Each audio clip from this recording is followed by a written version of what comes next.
아멘, 아멘. 2015년 새해에는 성도님 가정마다 소원하시는 바를 이루시고, 그리고 몸된 교회가 더 알차게 성장해 가는 한 해가 되기를 바라며, 특별히 한 개인이 주님의 은혜로 가득 채워지고 좋은 성품, 신앙적 인격을 갖추어서 믿음의 진일보를 하실 수 있는 그런 한 해가 되시기를 주의 이름으로 축원합니다. 새해 주님의 복 많이 받으시기를 바랍니다. 주님의 복입니다. 세상에서 여러분들이 열심히 사시고 노력하신 결과를 얻게 하실 것은 분명합니다. 하나님은 그런 분이시기 때문에. 그러나 믿음의 복, 주님의 복은 좀 다른 차원입니다. 내가 주님을 사랑해야 하는 것이고, 내가 눈물을 흘려야 되는 것이고, 내가 양보해야 하는 것이고, 때로는 바보가 되어야 되는 것이고, 그렇게 해서 주님이 나를 통해서 역사하시는 그런 신앙적 인격으로 자라갈 때에 하나님의 복이, 주님의 복이 그 10년 가운데 강하게 또 뜨겁게 역사하실 줄로 믿습니다. 그런 축복을 받으시기를 바라고요. 여러분 주보 사이에 끼워드린 그 기도 카드 있죠? 이거 쓰셔서, 정성스럽게 쓰셔서 나의 소원, 가정의 소원, 여러 가지 기도 제목 있으시잖아요.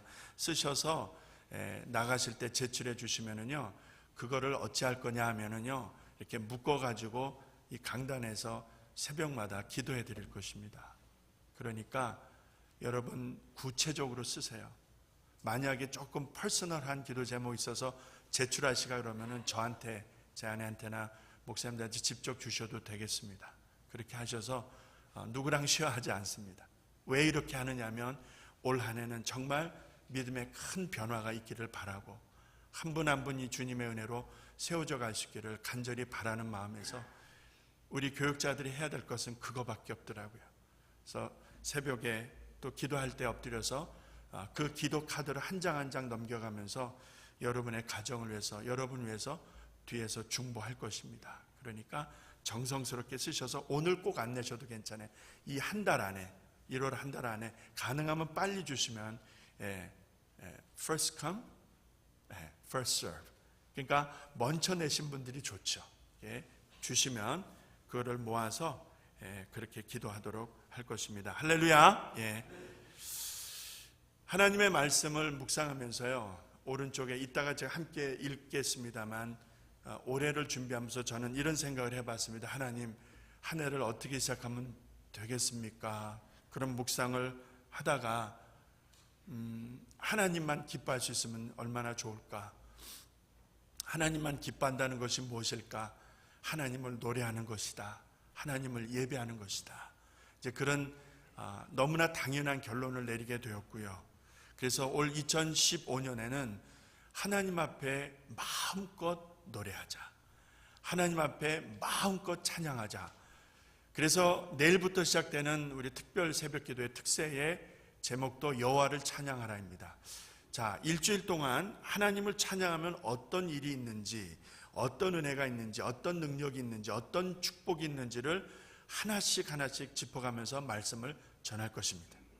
오늘은 신년주일 이 주제 성구를 가지고 오늘과 다음 주 2주에 걸쳐서 같은 제목으로 말씀을 전합니다. 오늘은 하나님을 찬양해야 되는 그 근본적인 것에 대한 걸 말씀을 드리고, 다음 주에는 그 결과에 대한 것을 나누어서 말씀을 전하게 될 것입니다. 여러분, 아라비아 반도, 스칸디나비아 반도, 캄차카 반도, 이것은 러시아 그 극동 아시아 위쪽에 캄차카 반도라고 하는 작은 반도가 있고요. 또 인도 차이나 반도, 이런 반도가 있고요. 그리고 또 한반도라고 있죠. 한반도. 이 공통점이 뭐냐면 반도 국가라는 것입니다. 반도 국가. 큰 땅에 붙어 있는, 그래서 삼면이 바다로 되어져 있는 특별한 지정학적 그런 어떤 특성을 고려해서 붙여진 이름입니다. 반도 국가라, 이 말입니다. 그런데 이 반도 국가의 공통점이 있습니다. 앞서 말씀드린 대로 이런 유럽 지역의 극동아시아 또 동남아시아권에 이런 이 반도들이 있는데, 이 반도를 형성하고 있는 민족이나 나라들의 공통점은 뭐냐면 외세의 침략이 많았다는 것입니다. 주변의 강대국들에 의해서 많은 시련을 겪은 그런 아픈 역사들이 있었습니다. 크나큰 시련을 겪었던 공통점이 있는데, 그거 말고 또 있습니다. 그 내용을 좀 찾아보니까요, 이 가물을 즐겼던 민족들입니다. 그러니까 이 반도 국가를 형성하는 곳에, 그곳에서 나고 자라고 존재했던 민족들의 특징은요, 노래를 좋아하고 춤을 좋아했습니다. 예. 참 그런 특징이 있어요. 특히 우리나라 경우, 우리나라 경우, 대한민국의 경우를 보면 얼마나 많은 시련을 겪었습니까? 외세 침략이 외세 침략이 없었던 때가 있었습니까? 없었을 정도로 참 많은 시련을 겪었는데도 다른 어느 나라 민족보다도 찬란한 문화 역사를 자랑합니다. 이게 우연일까요? 우연이 아닙니다. 여기에 민족의 저력이 있고요, 또 민족의 그 독특한 어떤 캐릭터라고 그럴까요? 어떤 성질이 있는 것 같습니다. 그런데 이제 어느 역사학자가 분석을 해보니까 노래를 즐겨하는 민족들이다, 이런 이제 그 어프로치를 한 것을 볼 수 있었는데, 저는 개인적으로 크게 동의가 됐었습니다. 여러분, 흑인들 하면 흑인들에게 노예라고 하는 아픔의 역사가 있지요. 그래서 이 흑인 연가를 들으면요, 아주 깊이 온몸으로 부르는 노래가 아닙니까? 흑인 연가를 한번 잘 들어보세요. 이러면서 여러분, 이 온몸으로 이 반응을 하면서 그들이 부르는 깊은 영혼 속의 탄식들, 그 소리들이 있어요. 이 흑인들만의 가지고 있는 아주 독특한 맛입니다. 다른 민족이, 다른 레이셜이 따라할 수가 없는 거예요. 이게 배워서 되는 게 아니잖아요. 예?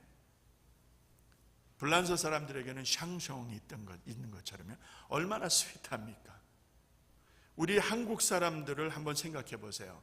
화려한 궁중 생활을 했던 양반님들하고요, 일반 서민들하고는 다릅니다. 이 궁중 음악이 있어요.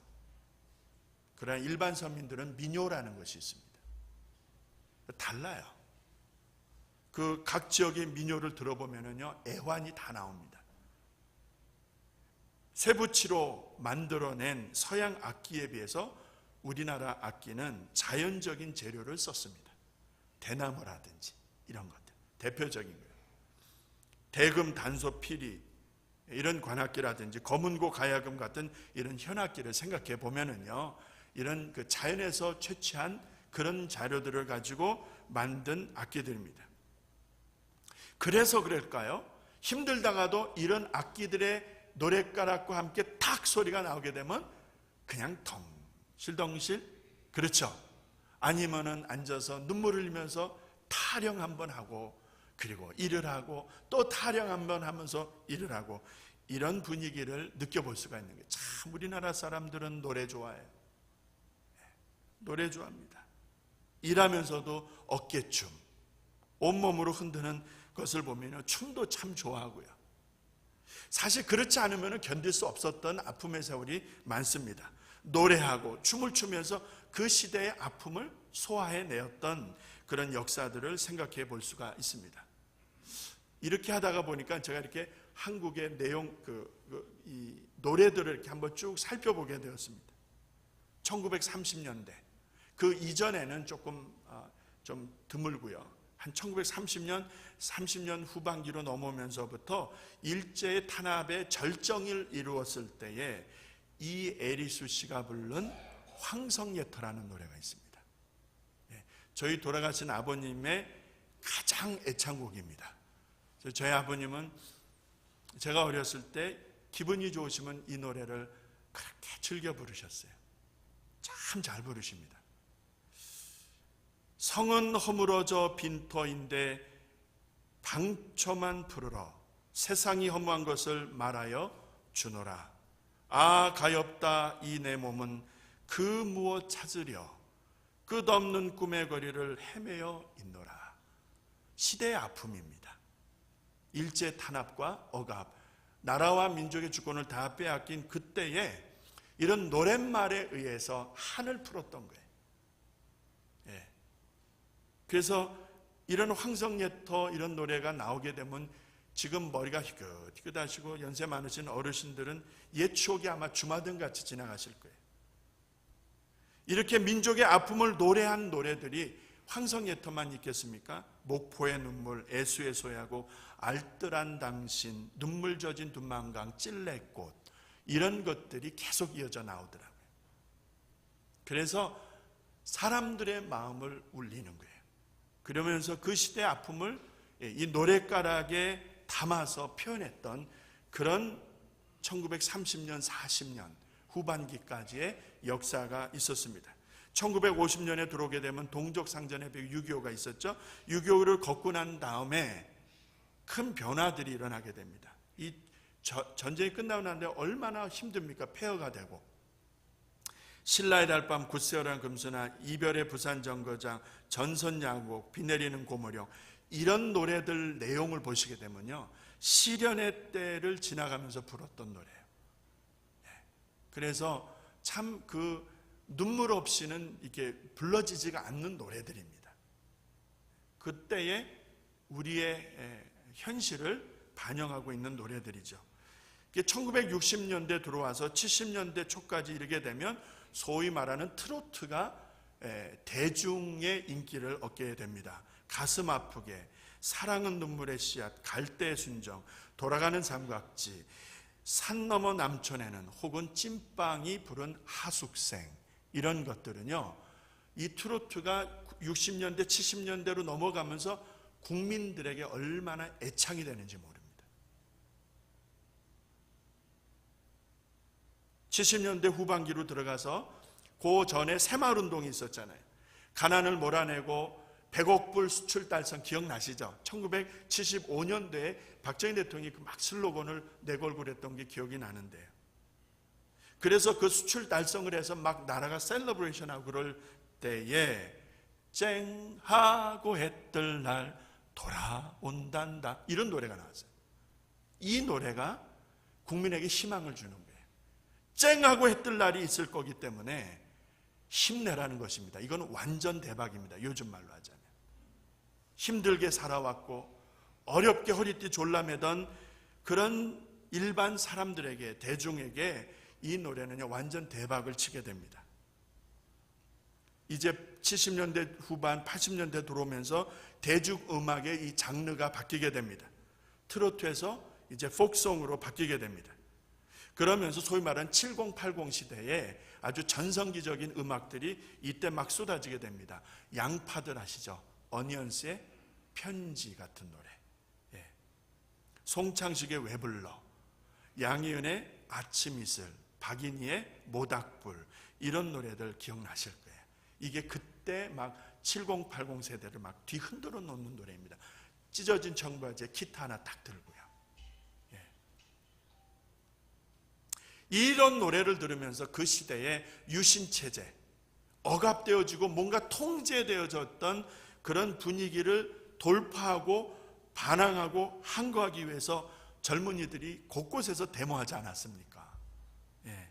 그런 시대적인 상황을 반영하는 노래들입니다. 예. 이러면서 대학가요제, 해변가요제, 뭐 강변가요제, 이런 것들이 그때 막 전성기 붐을 이뤘어요. 그래서 많은 가수들이 이때 이런 일을 통해서 이제 나오게 되어지고 많은 노래들이 알려지게 되어집니다. 이것이 대중에게 막 사랑을 받게 됩니다. 대표적인 가수가 노사연이 있죠. 만남이라는 노래, 김수의 애모, 서태지의 난 알아요, 이런 노래 아시죠? 이런 노래들이 그 시대 붐을 타고 막 나오게 됩니다. 이게 1990년대 초반의 이야기입니다. 2000년대에 들어와서 발라드라는 장르로 대중의 음악이 대표성을 갖게 됩니다. 그래서 김종환의 사랑을 위하여, 얼마나 가슴 절절하게 와서 닿습니까? 가사가 참 좋거든요. 요즘 10대 걸그룹들이 부르는 노래나 움직임은 저는 잘 모르겠어요. 이제는 정말 여기까지입니다. 저도 이해가 되고, 이제 지금 나오는, 지금 한참 붐을 일으키는 이런 그룹들의 이 분위기는요 잘 모르겠고 가슴이 열려지지가 않아요. 잘. 왜 제가 이렇게 말씀을 쫙 드렸습니까? 사람들은요 예나 지금이나 노래를 좋아해요. 노래를 부릅니다. 노란 하고 노래 한마디 부르면서 힘든 일을 하거든요. 샤스 2분 데리면서. 여러분 한번 생각해 보세요. 노래는요 삶이었어요. 노래 부르는 사람의 삶과 같이 호흡을 하면서 움직여 갔던 것을 느껴볼 수 있습니다. 가물을 즐기던 우리 민족이 그때그때 상황에 따라 장르는 다르고 상황은 달라서 내용은 차이가 있을 수 있지만 슬프면 슬픈 대로 노래했고 기쁘면 기쁜 대로 노래했습니다. 안 되면 숟가락 하나 들고라도 노래 불렀다 이 말입니다. 그럼 옆에서 젓가락 가지고 장단을 맞추는 거예요. 술자리가 벌어지게 되면 노래는 빠지지를 않았습니다. 이 서양 사람들과 다른 점이 하나가 있습니다. 노래를 불러도 대충 부르는 것이 아니라 정말 진지하게 부릅니다. 아주 목이 터져라 부르고요, 마음으로 부르고요, 눈물을 흘리면서 부르고요. 이런 기질들이요 우리 한국 사람들에게 있다니까요. 가만히 보면 그렇습니다. 노래를 대충 안 부릅니다. 진짜 열정적으로 부릅니다. 인생은 벌거숭이 빈손으로 왔다가 빈손으로 가는가. 인생은 나그네 길 어디서 왔다가 어디로 가는가. 여러분 이런 노래 부르면서 우는 거예요. 우는 거예요. 아십니까? 한참을 웁니다. 이런 노래 부르면서 내 인생 어디로 가야 할 것인가. 아무리 돌아봐도 이룬 거는 없고 삶은 어렵고 그러면서 이런 노래 부르면서요 우는 거예요. 우는 거예요. 한참을 울고 나서 자리 털고 일어납니다. 또 이래야지. 여러분 벨기에 출신의 유명한 작곡가 패티스라는 사람이 있었습니다. 오래전 사람인데 이 사람이 노래 혹은 음악에 대해서 다음과 같은 정의를 내렸습니다. 음악이란, 사람들이 부르는 노래란 음의 배합을 통해서, 그러니까 여러 음들이 있는데 그 음을 적절하게 배합함을 통해서 사람의 감정을 표출하는 종합적 예술이다. 이렇게 표현했는데 말은 거창한데 한마디로 얘기하자면 참 멋있는 거다 이 말 아니겠습니까? 여러 음이 있지만 그 음을 강하고 약한 것, 높고 낮은 것, 부드럽고 거친 것, 그런 여러 음들을 아주 적절하게 조율해서 종합적으로 표현하는 감정 표현이다라는 거예요. 그게 음악이고 노래다라는 것입니다. 소리를 통해서 거기에 나의 생각을 담고, 소리를 통해서 거기에 나의 느낌을 담고, 소리를 통해서 거기에 나의 열정을 담고, 소리를 통해서 내 인생과 꿈을 담아서 폭발시키는 것입니다. 그게 노래라는 것입니다. 그것이 음악이라는 것입니다. 얼마나 가치 있는 일입니까? 박자가 좀 틀린들 뭐가 그렇게 중요하겠습니까? 목소리가 좀 안 좋은들 뭐가 좀 그렇게 문제가 되겠습니까? 거기에 내 열정이 들어가고 내 혼이 들어가고 내 인생의 가치가 들어갔다면 그러면 거기서 터져나오는 힘이 있는 것 아니겠습니까? 그게 음악이고 그게 노래라고 말씀을 드리고 싶습니다. 여기에요 한 가지 짚고 넘어갈 것이 있어요. 그래서인지는 몰라도 노래를 한다든지 음악을 한다든지 하면 여기에 신비한 힘이 발동이 됩니다. 부정적이든 긍정적이든 좋든 나쁘든 여기에는 뭔가 에너지가 발산이 된다는 것을 느껴보게 되는 것입니다. 그런데 그 에너지가 보통 에너지가 아니라 강력한 힘을 가졌다는 것입니다. 사람의 마음을 움직이는 힘입니다. 그래서 노래하면은요 그 노래와 내가 하나가 됩니다. 노래를 하게 되면요 내가 없어지고 그 노래와 함께 움직이는 거예요. 여러분 그런 체험들 많이 하시잖아요. 황성예토 에수에소야하고 찔레꽃을 부르면서 사람들이 왜 옵니까? 왜 울어요? 그 음과 그 가사말에 내 인생과 내 삶이 표현되어져 있기 때문에 전혀 동떨어졌다고 하면 사람들이 울 수가 없겠죠. 공감이 안 가는데 어떻게 거기에 감정이 이입이 되겠습니까? 안 되는 거죠. 아침 이슬 모닥불을 부르면서 데모했던 젊은이들을 생각해 보세요. 미친 사람들이라, 미친 놈들이라고 그렇게 말씀하시겠어요? 아니에요. 이것이 하나의 동기부여를 하는 거예요. 움직이게 하는 거예요. 젊은이를 움직이게 했던 거예요. 젊은이들을 뭉치게 했던 거예요. 그래서 모이면은 아침 이슬 모닥불 부르면서 어깨 동무하고 의식화하고 동질화하고 그랬던 것입니다. 사람들은 노래하는 것을 좋아합니다. 지나간 노래라 할지라도 여기가 이 자리만 아니면 제가 황성예탈 한번 부르고 싶어요. 정말 우리 아버님을 생각하면서. 불러보라고 하는 말씀 안 하시네. 빈말이라도 한번 하셔야지.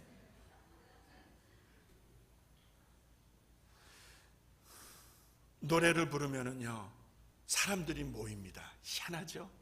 노래를 부르면은요, 또 이렇게 힘을 얻어서 흩어지기도 하고요.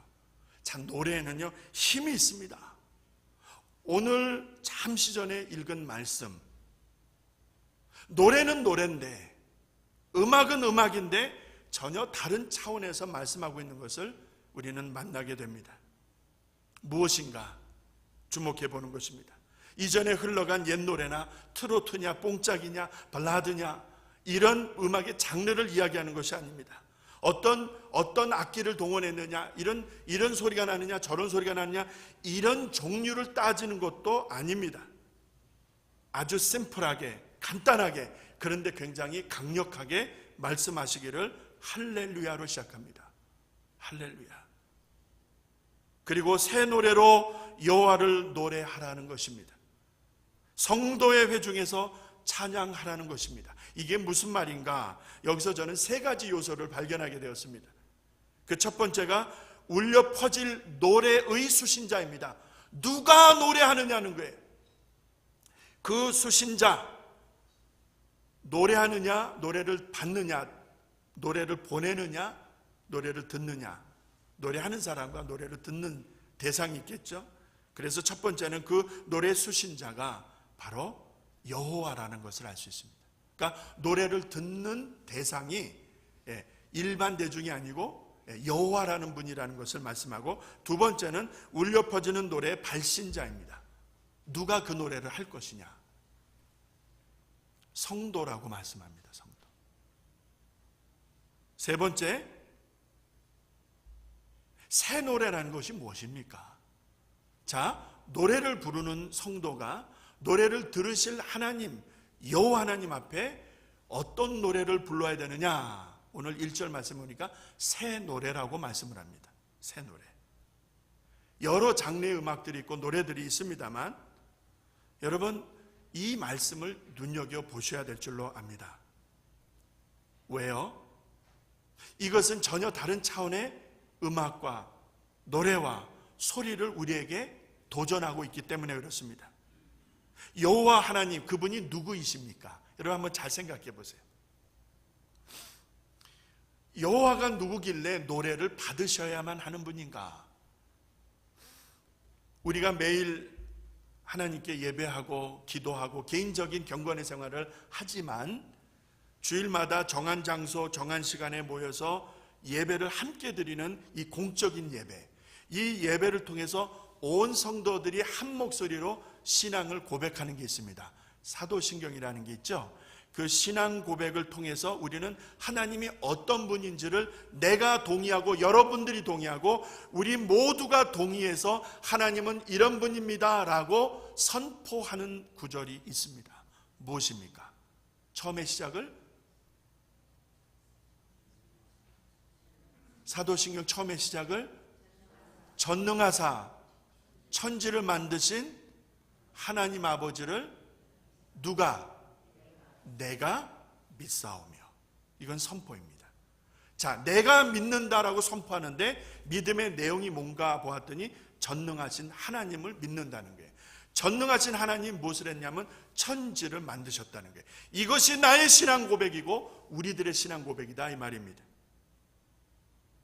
하나님은 그런 분이다라는 거예요. 전능하시다. 그러니까 불가능이 없다라는 거예요. 안 되는 일이 없다라는 것입니다.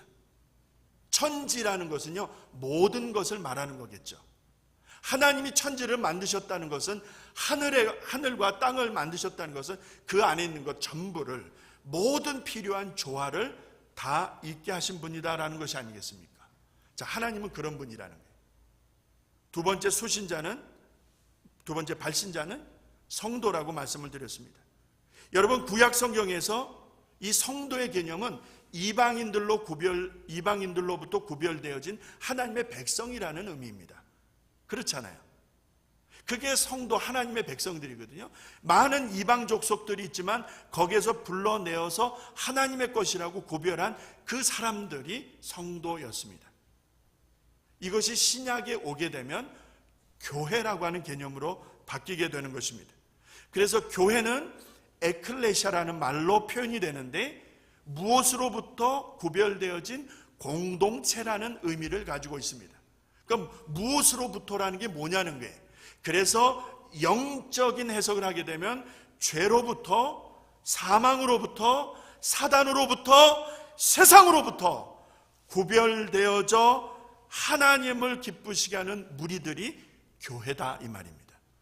구약적인 배경에서는 그렇게 이방인들로 구별되어진 들로부터, 그러나 신약에서는 예수의 피값으로 세워진 교회를 의미한다라는 것입니다. 자, 그러면 성도는 종합해보면 한마디입니다. 구원받은 백성들이라는 거예요.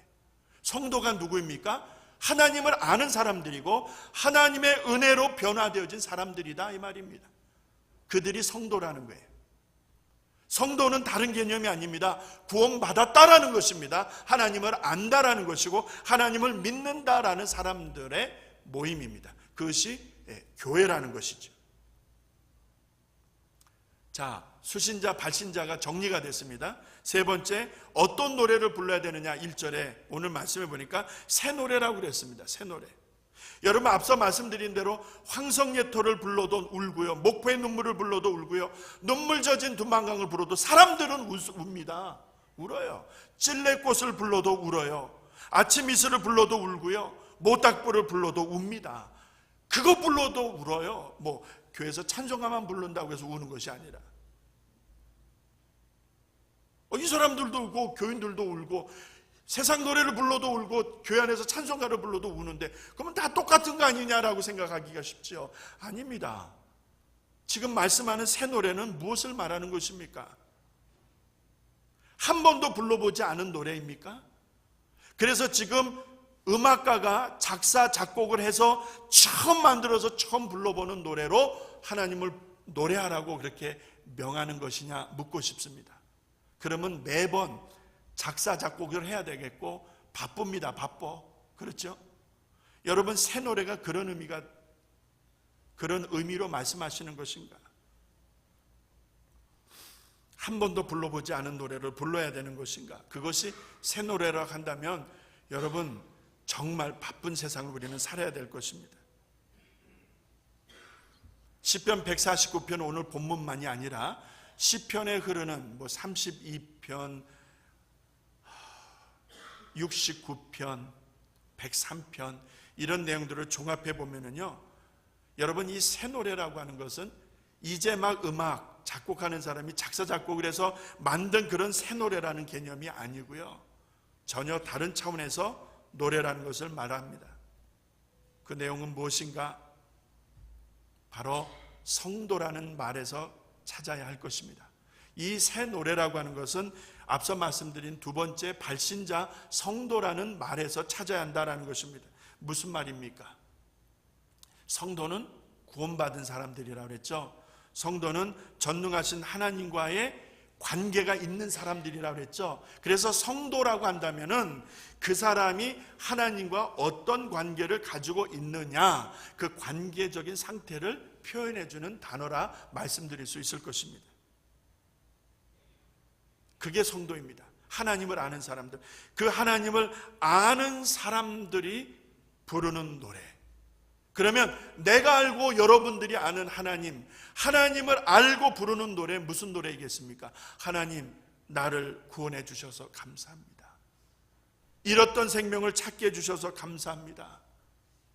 하나님을 모르고 살았던 이 참 악한 인생이었는데, 그런데 하나님 나를 이렇게 사랑해 주셔서 고맙습니다. 하나님의 구원을 노래하는 것이 아니겠느냐라고 말씀을 드리고 싶습니다. 하나님의 은혜를 체험한 사람, 하나님을 구체적으로 경험한 사람들을 말하는 것입니다. 하나님이 좋아하는 사람들, 하나님이 기뻐하는 사람들, 어떤 노래를 합니까? 여러분, 하나님을 기뻐하는 사람들이 어떤 노래를 합니까? 하나님이 기뻐하시는 노래를 하겠죠. 내가 원하는 한 가지, 주님의 기쁨이 되는 것. 내가 원하는 한 가지, 주님의 기쁨이 되는 것. 여러분, 복음성가에 나 주님 기쁨 되기 원합니다, 이 찬송이 있어요. 저는 말씀 준비하면서 이것을 좀 생각을 해 보았었어요. 주님, 내게 기쁨을 주던 것들이 세상에 많습니다. 지금까지 세상에서 기쁨을 찾았고 기뻐하며 살았던 것들이 참 많습니다. 그러나 2015년부터는 주님이 나의 기쁨이 되어 주시기를 원합니다. 나도 주님의 기쁨이 되기를 원하고 그리 살겠습니다. 이렇게 마음의 손을 가지고 노래하는 사람들, 그렇죠? 주 안에 있는 나에게 딴 근심이 있으랴, 십자가 밑에 나아가 내 짐을 풀었네. 여러분, 주님이 아니었으면 내가 살 수가 없었다 이 말입니다. 주님이 나의 도움을, 나의 구원을, 나의 치료와 회복을 완성하시는데, 여러분 얼마나 감사한 일입니까? 이렇게 주님을 경험적으로 사건 속에서, 매일매일 순간 속에서 알아가는 사람들이 노래를 하는 것입니다. 그래서 그 성도의 표정과 노래하는 모습을 보면 그 성도의 감격과 감사의 수준과 정도를 알 수가 있습니다. 내가 나이가 몇인데 이렇게 생각하시면은 그렇게 사셔야죠. 뭐 어떻게 하겠어요?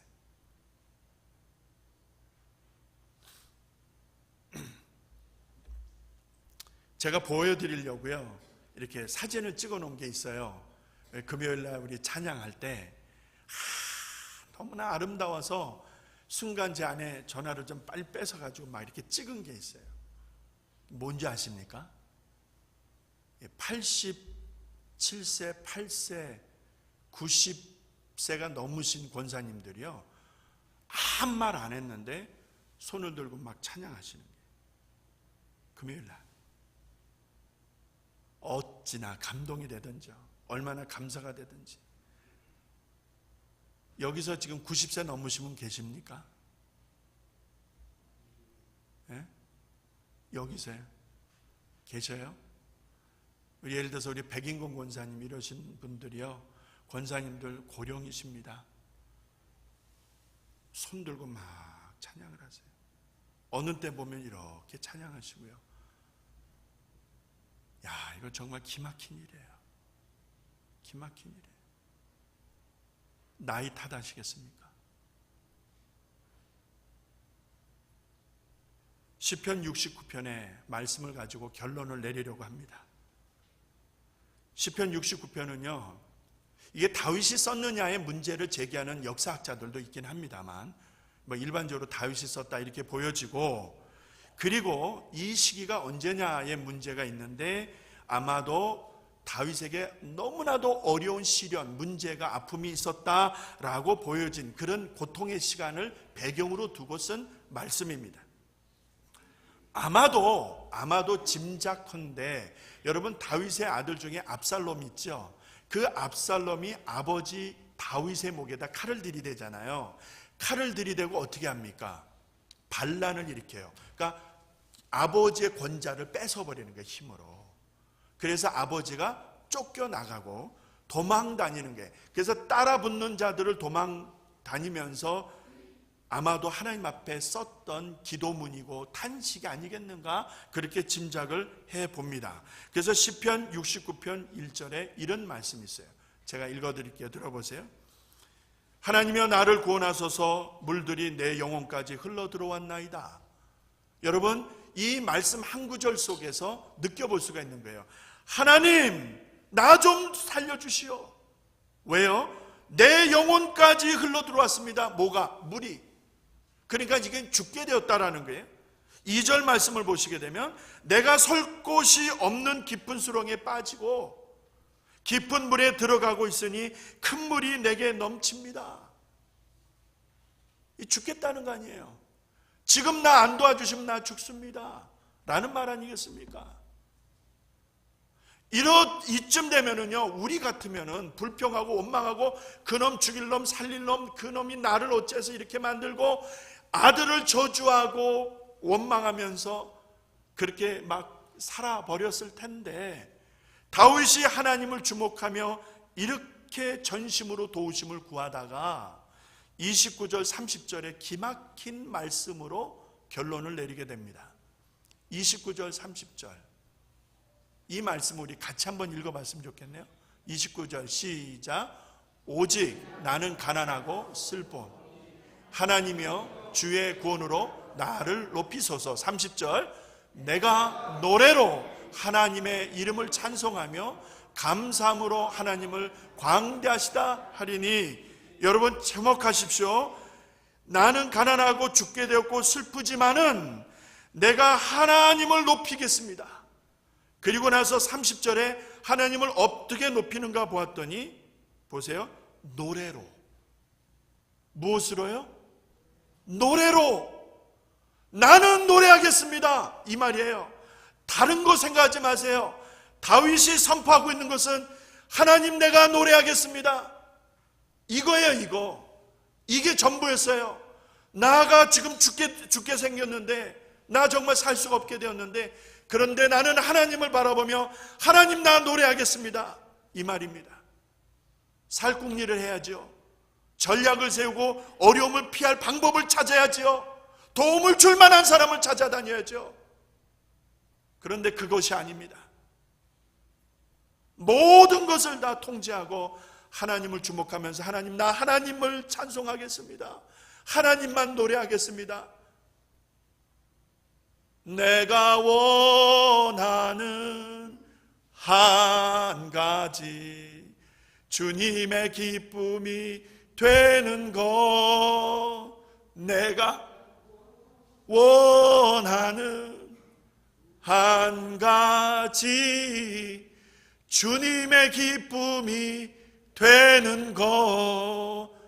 여러분 한 손을 들고 두 손을 들고 내 마음을 다 들어서 하나님을 노래한다라고 했던 이 다윗을 생각하면서요, 저는 오늘 말씀을 마치려고 합니다. 이 한 해 우리들에게 나에게 어떤 인생이, 어떤 삶이 다가오고 어떤 문제가 엄습할지 몰라. 다윗처럼 사람을 찾아다니는 것이 아니라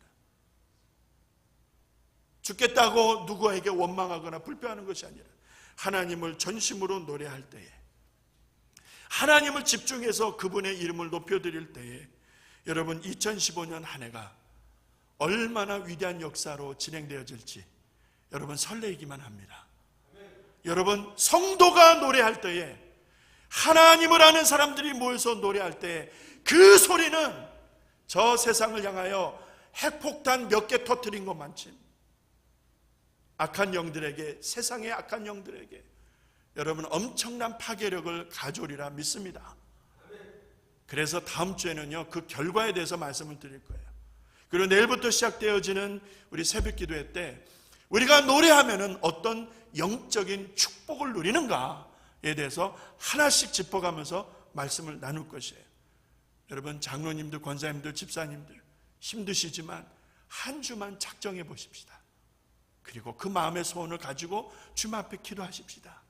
하나님께서 여러분의 기도를 응답해 주시고 또 여러분의 삶 속에 필요한 은혜와 영적인 축복을 더하실 줄로 믿습니다. 아버지 하나님 감사합니다. 우리와 함께 하시는 하나님 임마누엘의 하나님을 찬양합니다. 능력의 하나님, 우리의 승리가 되시는 여호와 니시의 하나님 고맙습니다. 하나님을 전심으로 노래하고 주님을 찬양하는 2015년이 될 수 있기를 간절히 소원합니다. 사랑하는 성도들, 노래하며 나아가게 하시옵소서. 하나님을 노래하며 나아갈 수 있게 도와주시옵소서. 그 노래가 나를 살리고 우리 가정을 세우고 우리 교회를 부흥시키는 하나님의 거룩한 통로가 되게 하실 줄로 믿습니다.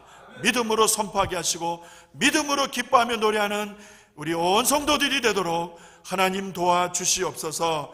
예수님의 이름으로 기도합니다. 아멘.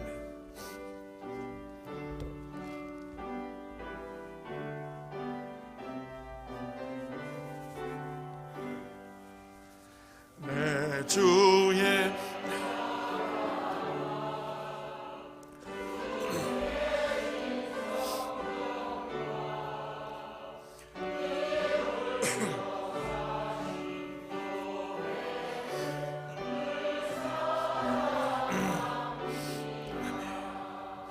내 주의 교회는 전성과 같아서 눈동자같이 아끼사 늘 보호하시네.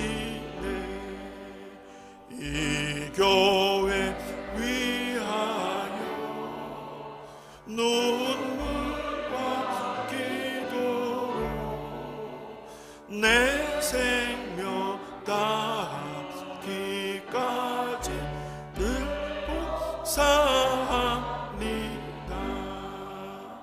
성도의 교제와 교회의 생활과 우주와 맺은 언약을 늘 좋아합니다. 하늘의 영광과 베푸신 축복이 진리와 함께 영원히 신내 넘치네. 아멘.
양내와 같으니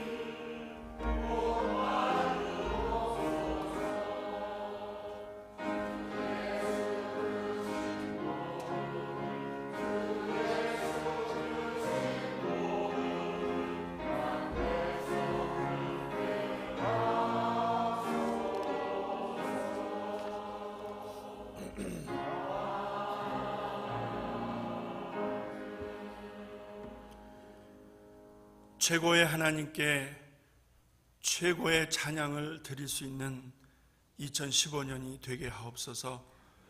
최고의 하나님께 가장 귀한 것을 구별하여 드릴 수 있는 믿음이 있게 하여 주옵소서. 최고의 하나님께 가장 좋은 시간을 드리고 최고의 하나님께 가장 좋은 내 마음과 삶의 부분을 드릴 수 있도록 2015년 이 한 해를 축복해 주옵소서. 쓰다 남은 짜투리가 아니라 쓰다 남겨진 것들 일부가 아니라 가장 귀한 것을 드리는 믿음으로 이 한 해를 주 앞에 나아갈 수 있도록 하나님 도와주시옵소서. 성도들의 눈물과 땀방울과 마음의 손을 담아 드리는 이 예물 하나님께서 흠량해 주시옵시고 주의 나라와 주의 영광을 선포하는 도구가 되게 하시고 생명을 살리는 통로가 되게 하시고 하나님의 은혜와 사랑의 축복의 역사를 증거하는 하나님의 지혜와 능력이 되게 하여 주시옵소서. 지난 한 해도 지켜주신 하나님 고맙습니다. 2015년 한 해에도 어떠한 일이 어떠한 사건이 전개될 줄 모르나 다윗처럼 주님을 노래하며 나아가겠습니다. 주님만 의지하고 나아가겠습니다. 선포하는 성도들 되게 하시고 성도들의 가정과 일터와 자녀들과 범사를 하나님 축복해 주시옵소서. 몸된 교회가 힘을 얻어 평안하여 든든히 세워져 가는 2015년 한 해 여호와 하나님을 기뻐하며 즐거워하며 새 노래가 울려 퍼지는 이 한 해가 되도록 하나님 도와주시옵소서. 감사드렸고 예수님의 이름으로